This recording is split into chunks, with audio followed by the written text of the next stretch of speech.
bem-vindo, seja muito bem-vinda ao Conversa de Elevador, esse espaço em que a gente discute, compartilha e conversa sobre os segredos comerciais das empresas aí de manutenção e modernização de elevadores. Lembrando que esse canal só é possível ser realizado de forma gratuita graças ao apoio de algumas empresas, entre elas a Infolev, que acreditou no potencial da gente fazer essa divulgação comercial. Afinal, a Infolev é a empresa que mais treina técnicos aí de manutenção e hoje ela vem investir também nesse conhecimento comercial para os representantes comerciais, para os consultores técnicos comerciais. Então, o nosso agradecimento aqui especial à Infolev. E qual que é o assunto desse 18º episódio? Hoje a gente vai falar sobre o conceito de markup. É um conceito antigo, não é uma forma nova de se precificar, mas ainda é uma forma muito funcional, fácil e rápida, que pode ser utilizada tanto por empresas que querem ter uma metodologia, uma inteligência básica para a precificação e querem ter agilidade na hora de precificar, principalmente empresas que têm uma lista muito completa, muito complexa, muito longa, de itens, componentes e produtos. E como é o nosso segmento, né? Quantos componentes a gente tem para a gente fazer a manutenção de um elevador? Quantos componentes a gente precisa substituir para garantir o funcionamento adequado, seguro e confortável de um elevador?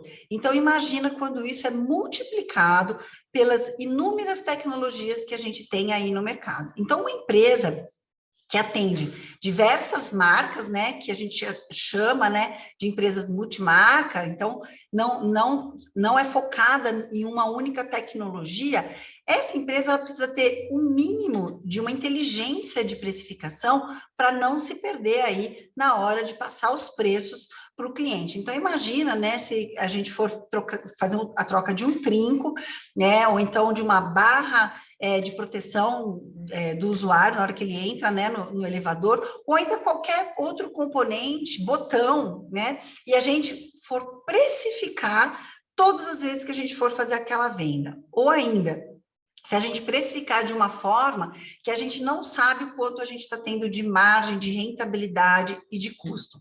Então, o markup, ele vem para nos ajudar nesse conceito. Você pode utilizar na sua empresa outras formas de precificação, mas o que eu conheço, o que eu estudei sobre isso, percebo que o markup ainda é bastante utilizado nas empresas aí conservadoras de elevador, independente do tamanho. Então, vamos começar. O que é o markup, né? O markup nada mais é do que uma taxa que você vai definir e que você vai multiplicar em cima do seu custo. Então, eu fiz um exemplo bastante simples aí para você entender, né? Vamos dizer que você tem um produto, né, um insumo, uma peça, um componente, que tem como custo R$100, tá? E você quer uma margem de 30% sobre aquele custo, então você vai ter que pegar os R$100 e multiplicar pelos 30%. A gente fazendo na fórmula, né, vai ficar R$100 vezes 1,30, né?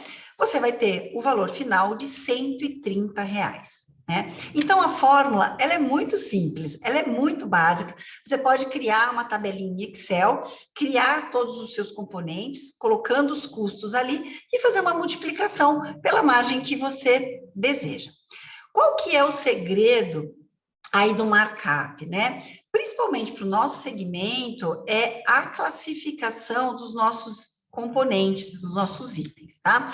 Então, existem várias formas de você classificar esses componentes, né? Você pode, por exemplo, separar esses componentes por mecânicos simples, mecânicos complexos, eletrônicos simples, eletrônicos complexos, materiais que você compra no mercado comum, porque também no nosso segmento existem, né, alguns componentes que você encontra em qualquer loja aí de ferragens, alguma coisa assim, ou então os importados, né, que a gente só consegue adquirir esses itens através da importação.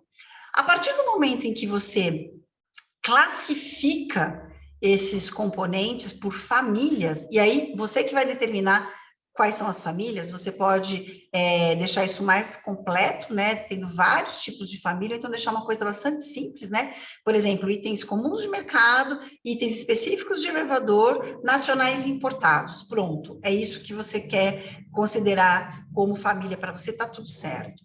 A partir desse momento, você vai definir qual que é o markup, quer dizer, qual que é a margem que você pretende aplicar em cada componente desse. Então, vamos dizer assim, eu vou citar um item bastante básico que é comum de mercado, né? Então, vamos dizer que você utiliza algum tipo de parafuso, né, para fixar algum componente, tá? E esse parafuso é um parafuso básico, simples, que é adquirido em qualquer empresa, qualquer loja, né, aí no mercado. Para esse tipo de produto, não adianta você colocar markups, né, margens muito altas, porque o cliente vai comparar esse componente com o componente que ele compra aí nas lojas, por exemplo, de construção, tá? No entanto, itens que você importa e que são muito exclusivos para aquela tecnologia, né, e para aquele equipamento que você dá manutenção, normalmente esse tipo de produto permite margens mais gordinhas, tá? Margens melhores. Por quê? Porque não é em qualquer lugar que você adquire esse produto. Você tem uma inteligência de negociação com esse fabricante lá de fora, né? Você tem um trabalho de escolher qual que é o melhor fornecedor, né? Então, você vai conseguir ter uma margem melhor, porque existe uma inteligência aí por trás, né? Não é aquele componente que você pega ali no mercado e aplica. Existem aqueles componentes que eles são específicos, mas eles são comuns, né? Por exemplo, operador de porta, né? Operador de porta, você tem específico, é para elevador, tem que ser comprado para elevador, mas todo mundo compra, e normalmente dos mesmos fornecedores, todas as empresas de conservação compram pelos mesmos fornecedores. Para esse tipo de componente, a gente também não pode colocar margens muito grandes, porque eles servem de comparativo entre as empresas. Então, muitas vezes a gente ouve, né? Ah, aquela empresa ela pratica um valor de contrato muito baixo, mas ela ganha mais na aplicação de peças e componentes. Isso nem sempre é saudável, porque o cliente ele faz comparação não só com o contrato de manutenção, mas ele faz conta, ele soma todos aqueles itens e aqueles componentes que foram aplicados durante o período ali, né, de 1 ano, 2 anos do contrato, e ele vai fazer conta na hora que ele sentir um desejo aí de fazer uma cotação com mais empresas e tudo mais. Então, o markup, ele vai te ajudar para isso, porque você já vai ter as suas famílias, você já vai ter as margens que você definiu, considerando essa inteligência, e você já vai pré-definir na sua tabela de precificação. Um outro benefício que o markup traz, né, no momento como a gente está agora, de inflação, né, a gente conseguir atualizar essas tabelas de uma forma mais fácil, né? Então, como o markup é baseado em custo, você não vai precisar mexer na sua margem, mas assim que você tiver uma variação significativa do custo, você consegue rever os seus preços de uma forma mais fácil, de forma mais automatizada. Imagina numa empresa que tenha 130 mil componentes, 140 mil componentes ali, todos os dias sendo mexidos, né? Nem todos eles são utilizados todos os dias, né? Mas eles estão ali como histórico. Imagina a gente ter que precificar esses 140 mil itens um a um. É impossível. Por isso que a gente define essas famílias para facilitar a nossa vida. Então, eu coloco lá, por exemplo, variação do dólar, né? Então, eu tive muito impacto na variação dos itens importados, né? O que eu posso fazer? Além de olhar o meu custo, a variação do meu custo, eu posso recalcular o meu markup e colocar um porquê de ter recalculado esse meu markup. Então, para ficar mais competitivo no mercado, por exemplo, eu defino que eu vou trabalhar com uma margem menor. E eu vou entender por que essa margem ficou menor e da onde eu estou tirando. E aí, esse é um outro ponto do markup. Lembra que eu falei que você pode definir 30%, 50%, 100%, né, de markup em relação ao custo. Como que você vai chegar nesse percentual? Isso também é uma definição interna na sua empresa. Você, por exemplo, pode colocar a margem que de fato você quer, sei lá, eu quero 30% de margem de lucro.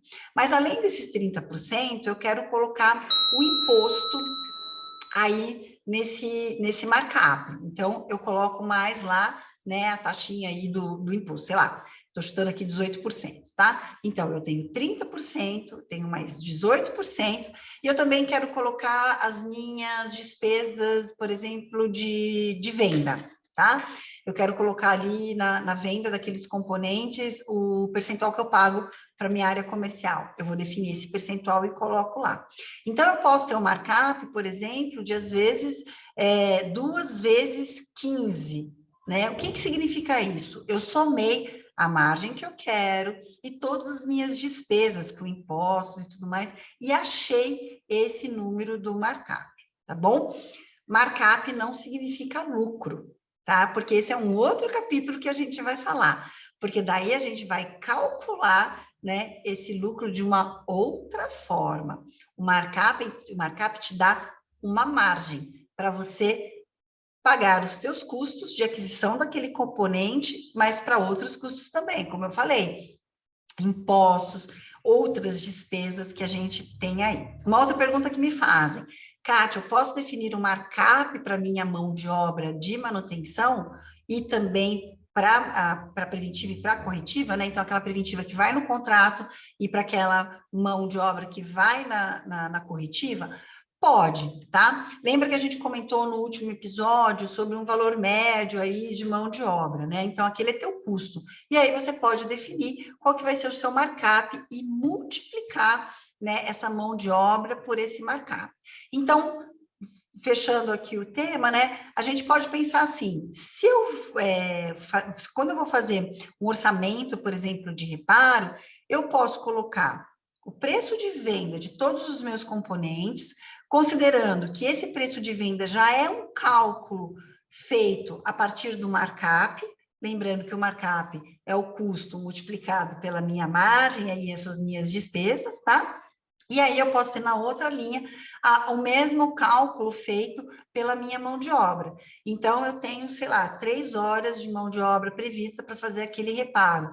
Eu, em vez de usar o meu custo de mão de obra, eu já vou usar o meu valor de venda de mão de obra, que é o meu custo versus o meu markup, tá bom? E para quê, né? Para que usar o markup? Então, a gente comentou algumas coisas aí, mas basicamente é para a gente poder ter mais facilidade nessa precificação, então fica muito mais fácil quando eu tenho já um método, né, de markup, né, eu também facilita muito eu atualizar meus custos, porque daí eu já tenho uma tabela pré-definida, criada, em que eu vou conseguir ali olhar os meus custos e atualizar meus custos sem mexer nessa margem. Eu começo a ter histórico de atualização de preço, também facilita muito, né? E eu paro de ficar fazendo precificação de uma forma mais aleatória. É claro que as empresas que estão há mais tempo no mercado, né, já têm um cálculo ali, às vezes até mental, né, de como precificar. Mas mesmo conversando com esses empresários mais antigos de mercado, eles dizem que a rentabilidade da empresa melhorou muito quando eles passaram a utilizar um método, uma inteligência de precificação. E o markup pode ser uma delas. Existem coisas mais aí sofisticadas no mercado? Tem sim, mas eu indicaria muito você começar por aí. Tá bom? Espero que você tenha gostado desse episódio. Não esqueça de curtir, de se inscrever no canal, de mandar suas dúvidas e sugestões para mim, para que eu possa desenvolver mais aí assuntos e temas para o nosso canal. E mais uma vez agradeço a Infoleve por patrocinar esse espaço aqui e me permitir trazer sempre conteúdos gratuitos para você. E se você também quer participar do nosso canal, entre em contato comigo para a gente conversar, tá bom? Até a próxima!